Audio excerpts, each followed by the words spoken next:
Okay, so let's switch in English. Our first guests today are two illustrators from Spain that now are living in Berlin. Probably they are citizens of the world because they are kind of nomad in this sense. I'm happy to introduce Cachetejack, that is the name of the studio. Please join me on the stage.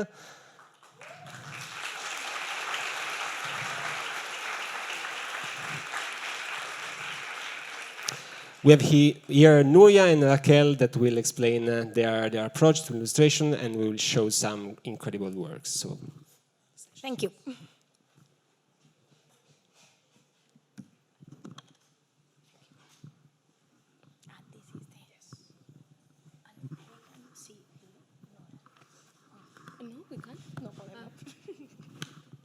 So, welcome and thank you for coming today. We are very happy to be here, and we are just gonna talk about how to be alert to your own intuition while you are working in different projects. So at the beginning, we are gonna just present ourselves, who we are, what we do a bit, and then while we talk about some projects, we will talk about some fails we have had and what we have learned from them. So, okay. Cachetejack are two friends, us, Raquel and me, Nuria, a Spanish freelance illustration duo with a nomadic lifestyle working together since 2011. Our illustration universe is full of colors, energy, humor, and irony. Hand drawing way is our style, and we love to work in a huge variety of mediums, not just one. We are open to do books, advertisement, newspaper, mural painting, clothing, walls. Yeah, so everything. Cachetejack combines reality with a quirky point of view to create situations and environments closer to the viewer. And for example, we met in 2006 at Fine Arts University. And we both decided to study fine arts, but without any idea about what we wanted to become. And we became friends, and we were in the same group of friends, but we both have a special humor code. So we just do songs for friends, or nicknames, or jokes. And at some point, we thought in that moment, we never thought we will become a team. But something was, we were living in different cities before. We were in Erasmus in different places while we were studying. But then we decided to use this humor sense to become an illustration duo. Yeah. Cachetejack name came one night in a surreal conversation with another friend, and we forgot about it. So the last year of the degrees, we felt that university didn't support creativity and that the way the professors made the students think. So it was a deaf and conservative method, and we felt we have to react against it, creating a critic voice character. So that's the seed of Cachetejack. Yeah, so then we decided to use our common voice to create some message to communicate our work. So at the beginning we thought okay, we have our code, we have our humor, and we have ideas that we want to tell, but we need to find how this is going to be represented in image. So we had a big problem because we have never worked as illustrators. It was doing painting and I was doing drawing, but we have never thought creating a style or how we are going to find the personality of our message or of voice. So talking and experimenting, we just create the idea of Cachetejack, and we find how it's going to be the representation. Yeah. So we were creating our Frankenstein called Cachetejack, a monster of 2 heads and 4 hands, and we had a revelation. We felt a strong power inside us. It was the vibration of our friendship and the common voice we have. If we translate our common voice together, it will be irreverent, spontaneous, direct, honest, quirky, playful, and yeah. And our task during the 8 years after that day is still keep working and experimenting to translate this voice into drawings. We have evolved radically thanks to the movement.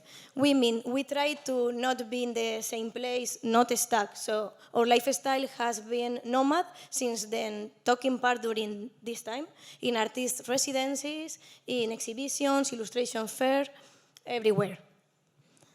And we feel like we are like very lucky to be able of living in this way of sharing with a lot of different people, like trying to live in different cities, because you always can like absorb of the new situations and be flexible to adapt to new situations. And I think like all this make us grow as illustrators, including like color vibrations of different cities, experience that we have lived, and being like more direct and having a sassy language in our illustrations. But we are a team, so it's not easy to work on a team all the time, because we don't have to forget that we were two different people. Sometimes we forget it, but we don't have to. In our team, there is a patron wheel, so the essence in Raquel's personality is more mental, and me is more action. So is now we complete somehow, and we help each other always. Like, I want to do this. Let's do it now. And the typical question now always is like, but how do you work being two people? Who draws, who thinks, who has the ideas? We mostly are friends, so everything is based in communication and jokes and friendship.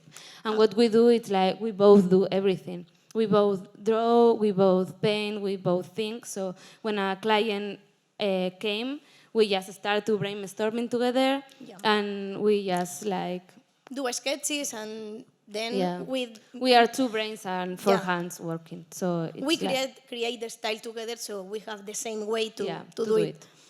And we don't have a studio. We work in the place that we are living in that time. So we have been flatmates for some years, but in the past, but also we have lived in different cities. Now we live in Berlin, but in different apartments. And even living in the same city, each one works on her own place, and we work by chat, Dropbox, email, whatever. Yeah. And we have like a pyramid of secret gates that we always cover with humor, and it's like some things that they are always present in our way of working. And basically, to live, we do commissions, but we also like to work in personal projects, because we feel like it's where you can more experiment and enjoy more. Yeah. And then we always do exhibitions, and sometimes after the personal projects, the clients look for you for something that you just go more crazy into the ideas. So now we are going to talk about different projects, what we have learned from them. So, for example, the first one is not there. So not yet. Not yet, but the importance of listening to yourself to achieve what you really want, taking account always your intuition, because it will bring the right decisions about which project you want to be involved. Then you will feel honest with yourself and happy and connected with your ideas. This is the key to enjoy work. And for example, this project was one project that we invented. It was like 3 years ago. We were at the same time like a big hair, we were hair broken at the same time, and we thought like, we need to do something with this. And we were like imagine like Facebook would maybe call us to design like emoji breakup sticker set, and we were thinking like, yeah, that could be cool, that in the next relationship that our ex-boyfriend has, her new girlfriend broke up with them with our stickers. It was like something like very resentment, but we created for fun. And then, so thanks to visualize and draw a personal project, 2 years later, we got a big commission from Snapchat, is this, to make a project for them. And the image they attached as references was our breakup sticker. If you have an idea and you trust on it, clients will do too. Yeah. Also, we think like it's very important to focus always about what you want to reach, like which projects you would like to work for, which clients. Thinking like knowing well yourself, which is your target, where you want to go. So if you have your goals like really clear, it will be much better to arrive to them, because you always can do like a zigzag to arrive to the things, but as much clear you know what you want, it will be easier to, More direct. yeah. Imagine all the projects you would love to be involved and make a list about what you want to reach in a year, in 5 years. This will help you to make a direction in your work. Don't waste your energy, creativity, and time in project that doesn't bring you anything, that you don't need, because this can make you burn out. Yeah, we used to do this kind of list every year, and also what we used to do, it's like, we call it like the slap day, and we do it at the end of the year, and we make a list about all the projects we have done, commissions and also like personal ones, and we try to find of each one like the most positive thing and the most negative thing, and how we have felt, and then having like the list of everything, we make a balance about like which mistakes we have done the most and how we can like learn to solve and in the next year.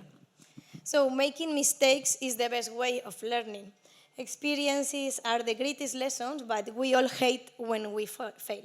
Anyways, it makes us grow up and evolve. Experience brings maturity in our choices, and it will become the best teacher. But it's always good to stop and think twice. For example, with this project was like the first book that we have done, like printed physically for someone, and we were like very excited about this. But we discovered that we are like the most small fish in the sea, and we were like this company that hired us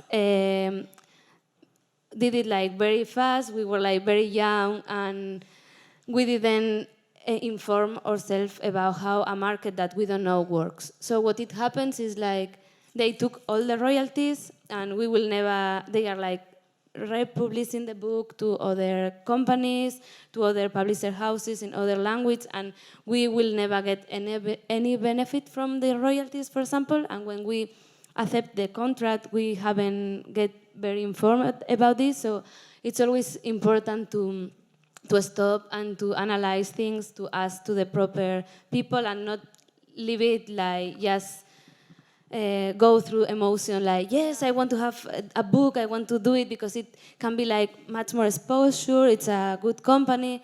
It's better just to stop and protect a bit yourself with the ideas. Because nobody likes to feel a loser. And this book is now translated in so many languages, and it's everywhere. And every time we see it, we feel... It doesn't make you feel any good. Any good. Super stupid people. So it's like, no, us also for it's like, us, not they, us. Us stupid people. And for example, we are going to talk about another commission that we received, and a proposal email to paint a mural in Spain. It was like a very huge mural, and we like to do it always. Like always that we have paint murals, we have so much fun, because it's something that you do outside the computer. And we say yes. It was like the idea it was for this building, and they make us like, they wanted like something that will be connected to women, to freedom, with empowerment. So we present this idea. And they say yes? Yeah. So we, to paint this, we demand several conditions, because we are small, we are not painters, we are like illustrators. So we just ask, like, we wanted to have this kind of like crane, because you can walk there, you can paint with the roller, you have a movement. And they say yes, that it will be perfect, and also like they say that the wall will be in the best conditions. Yeah. But no, estará bien esto. No, yeah, but finally they changed. They changed the his idea. mind, like 5 days before flying, we have already booked the flight, the house to do everything. They say we can't go away, we can't go on with the woman because somebody don't want someone showing the tits.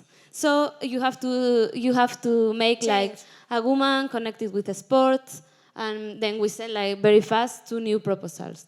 So at the end they pick this one, like the woman like climbing. Because it's the meaning of ascending and getting goals. As the building was huge, we didn't want to draw the image in the wall. So yeah, we use the windows as references. As grid? As a grid. So now we start to paint. But the problem is like when we arrived there, the crane we have was this. And they said, you can control it. 26 meter high. It was horrible because of course, we can't control. So at the end, we were like 3 people there. We cannot move. And the conditions were not the ones we were signing for. Also, the wall was like not a proper wall. It was made of little stones. So you were painting with the roll and they fell down the stones every were time. Falling down. And it was kind of like very dramatic experience because we didn't have any fun. We were like suffering. Suffer. And what we didn't also was stop again and ask for what we really have talked at the beginning. So the day 1 we started and we felt we won't finish it. We regret having started because now we have to finish it. And then the second day we got a crane man to control the crane and we tried to be positive about the wall. We get problems about how many paint the wall need. Because it needs double paint and double strength to paint. So we were really frustrated because we didn't feel enough advances. Day 3, still frustrated about the speed of completing the drawing. And day 4, the face appeared in the wall. So we will feel like more strong, like the drawing is coming, but like a virgin in a mountain, this is appeared. So she gave us power to bring her alive. So the last day, the 5. Yeah, the thing is like, you always can't. You always can finish what you start. You always can find your inner force to do it, but which price you want to pay for that? Because after this mural, we were like sick for 2 weeks. And and it was like very hard. Also, we were very angry with ourselves because we didn't fight for what we have been said in the beginning. So we think like this make us to be more exigent with us and to feel that it's totally loable, like to stop and to say, I'm not gonna work in these conditions. They are not the ones we have worked. Let's renegotiate. Let's find a solution that will be good for everyone. So now we learned that always is good to specify the terms and get stuck to them. If there are variations, you don't have to be flexible. You have to renegotiate, and it's okay. Don't worry. So we don't owe anything to anyone. So it's always like good to think first about yourself and your time and be honest with who you are and what you really want. And that was our talk. Thank you. Thank you for listening. And